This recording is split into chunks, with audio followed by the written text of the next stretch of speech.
welcome to Biology Made Easy. In today's video, we are going to discuss some supplementary terms that are regularly used in zoology. What are these supplementary terms? Being a biology student, you must be well versed that each term usually will have two or more other names also, and it will be very difficult for you to remember all those other names too. So here I am going to list out some such names which have some supplementary names or supplementary terms also.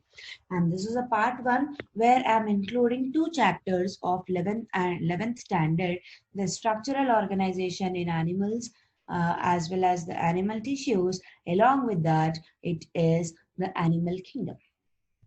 Okay, so in epithelial tissues, you would come across something called as a basal membrane. And the basal membrane is further classified into two types. So in that, there is one term which we use called as the fibrous lamina, and this fibrous lamina is called as the reticular lamina. It possesses network of fibers. You can remember this way. Reticular means network. So it consists of network of fibers. So it is called as reticular lamina. Pinocytosis, very frequently used term, cell eating and cell drinking, the pinocytosis and phagocytosis. And when it comes to the cell junctions in epithelial tissues generally, the tight junctions are also called as zona occludens. Desmosomes are also called as the macula adherens. The simple squamous epithelium, which consists of only one layer of cells, it is called as the pavement epithelium. As it appears like a floor, it is called as pavement epithelium also. And if its margins are wavy like this, instead of being straight margins, so such a wavy margin a simple squamous epithelium is called as tessellated epithelium. Germinal epithelium means which can give rise to gametes. So simple cuboidal epithelium can be called as the germinal epithelium. And when it comes to germinative layer is in the skin, the stratum germinativum, and it is also called as the stratum malpighi. And uroepithelium. Uro is always something which is associated with urinary system. So uroepithelium or urothelium is present in the epithelium of urinary system. What is urinary system? Something which is associated with the formation of urine. It is called as urinary system. Endocrine glands, as they don't have any ducts, it is called as ductless glands. Exocrine glands will have the ducts, so it is called as ducted glands. Heterocrine glands can also be called as myxocrine glands. Adipocytes or the fat cells are called as lipocytes, or there is also another name, the fat cells. That means those cells which can store fat. Adipose tissue, it is called as fat tissue. Macrophages, they are also called as histiocytes or plasmatocytes. Very rarely you will hear this, and it is very important also. Chromatophores, the pigment cells.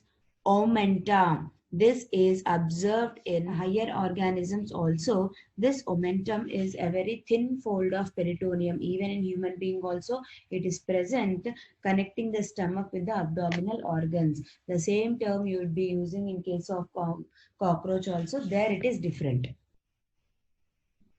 White fat is otherwise called as monolocular fat. Mono is one, locule means a vesicle-like structure.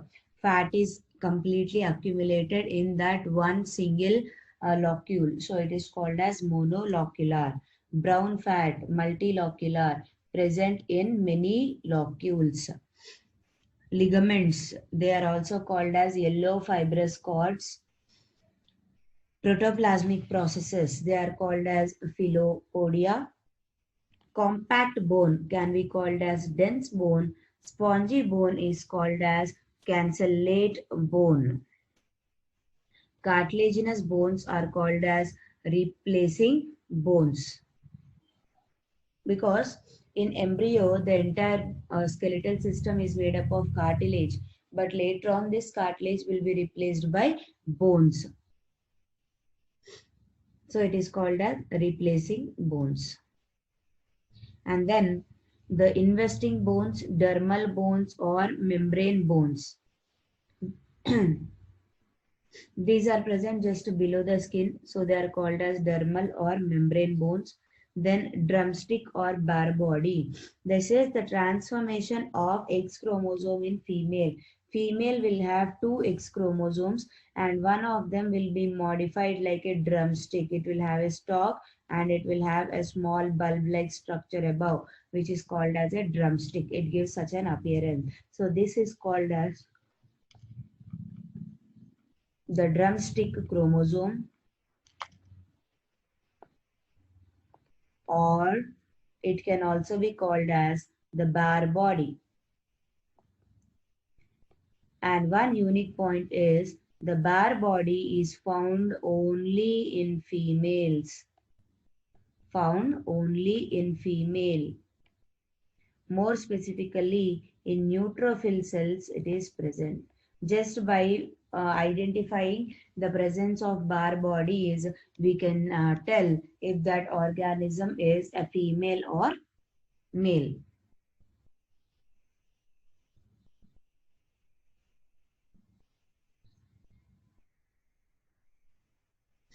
And the red blood cells, this we all know, they are called as erythrocytes. White blood cells are called as leukocytes. Blood platelets are called as thrombocytes. Sarcoplasmic reticulum. This sarcoplasmic reticulum is the endoplasmic reticulum of a muscle. So when we are discussing about the sarcoplasmic reticulum, you should also come across another term called as the sarcoplasm. Sarcoplasm. This sarcoplasm is nothing but the cytoplasm of muscle. And in the structure or ultrastructure of a skeletal muscle, you would be coming across different bands. I band is called as isotropic band. A band is called anisotropic band. H zone is called as Hensen's zone. M line is called as Mittelschieb line, which is present in the middle. Z line is called as Wischenschieb line. Z disc is called as the cross membrane or the Dobbe's line. Dendrites can also be called as the dendrons. The axon is called as axis cylinder or the neuroaxon. Non-polar neurons. So generally non-polar neurons will not have any specific dendrites or axons. They are just present in this way. So as no particular poles are present, these type of neurons are called as non-polar neurons, or it can also be called as unpolarized neuron. Sensory neurons, receptor neurons or afferent neurons. Motor neurons are called as effector neurons or efferent neurons. Interneurons can be called as connector neurons, relaying neurons or adjusting neurons. Neurilemma is also called as Schwann cell sheath. Non-myelinated neurons or non-medullated neurons. If myelin sheath is present or medullary sheath is present, they are called as myelinated neurons or medullated neurons. And if they are absent, it is called as non-myelinated or non-medullated neurons. Peristomium, it can also be called as buccal cavity or buccal segment. Phagocytes are also called as ileocytes, and this is only in the context of earthworm. Chloragogen cells or yellow cells are present. This is in the context of earthworm. Again, there are certain excretory organs present in the earthworm called as the nephridia, and different types of nephridia are also present. They are the septal nephridia. The septal nephridia are called as enteronephric nephridia. Always remember, if we are using the term called as enteros, that means it is the alimentary canal or intestine. So this septal nephridia will open into the intestine. So they are called as enteronephric nephridia. Integumentary nephridia, they are called as ectonephric nephridia because they open outside the body surface. So they are called as ectonephric nephridia.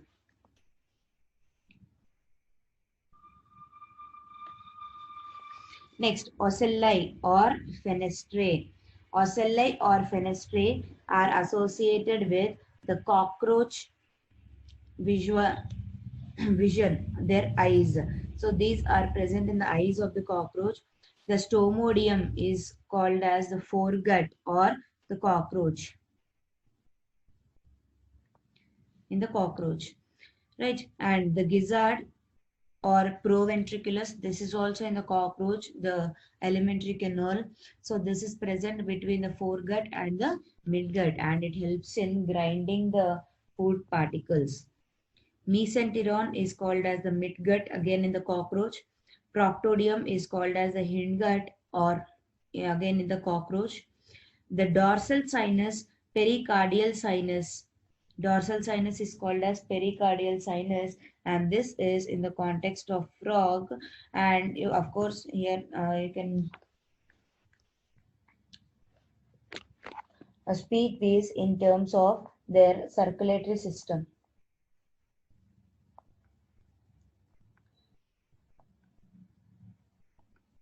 Or transportation system.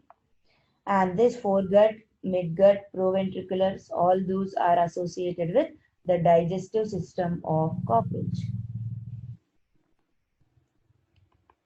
Next, when it comes to the other parts, the thumb of frog is called as pollex, and this can be even applied to human being also. Pectoral girdle, the skeletal system. The pectoral girdle is the shoulder girdle. Pelvic girdle is the hip girdle. Pineal gland is called as epiphysis cerebri. Hypophysis is called as pituitary gland. And this is associated with the skeletal system till pelvic girdle.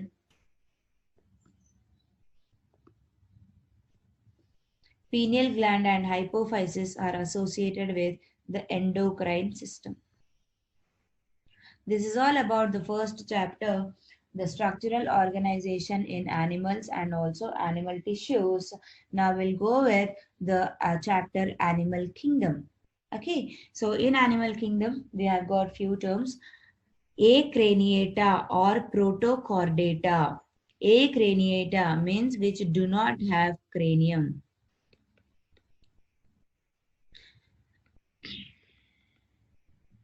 Craniata or vertebrata, they have the cranium. Monoecious, hermaphrodite or bisexual. That means those organisms which contain both male and female reproductive system. They are called as monoecious organisms, hermaphrodites or bisexual organisms.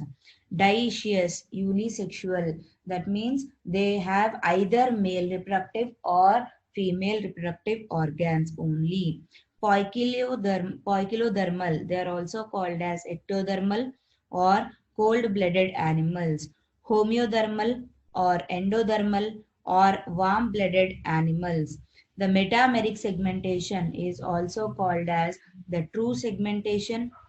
Choanocytes, they are also called as collar cells, and this is with regards to the poriferans or the sponges.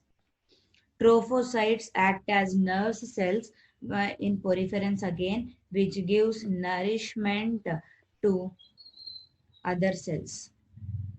Solenocytes or protonephridia or flame cells, these are observed in the platyhelminthes, and of course the flame cells are also the first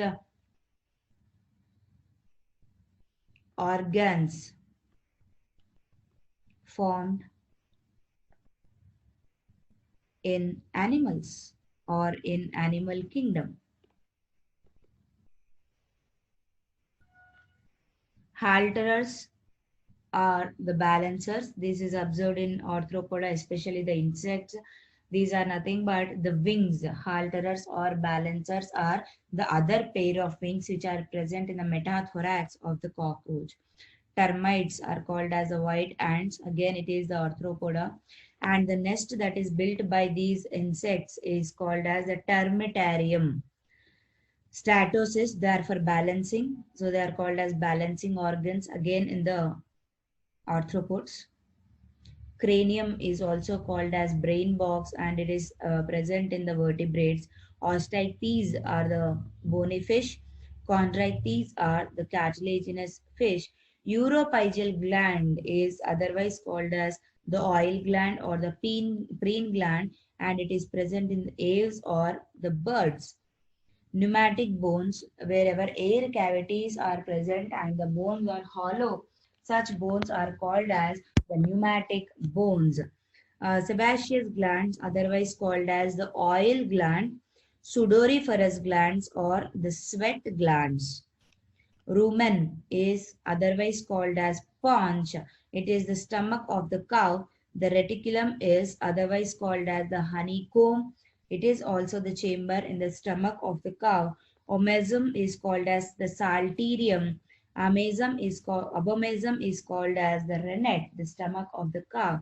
And the cow stomach will have 4 chambers. Such a stomach, we call it as the compound stomach. If many chambers are present within a stomach, such a stomach is called as compound stomach. An example is the ruminating animal such as the cow.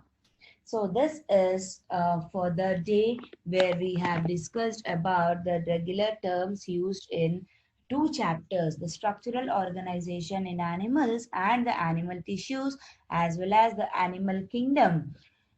In the next video, we are going to present you the part 2, the terms used in other chapters such as the digestive system of human, the respiratory system, the circulatory system, the excretory system, and control and coordination and locomotion. So all this we'll be discussing in the next video. Thank you all.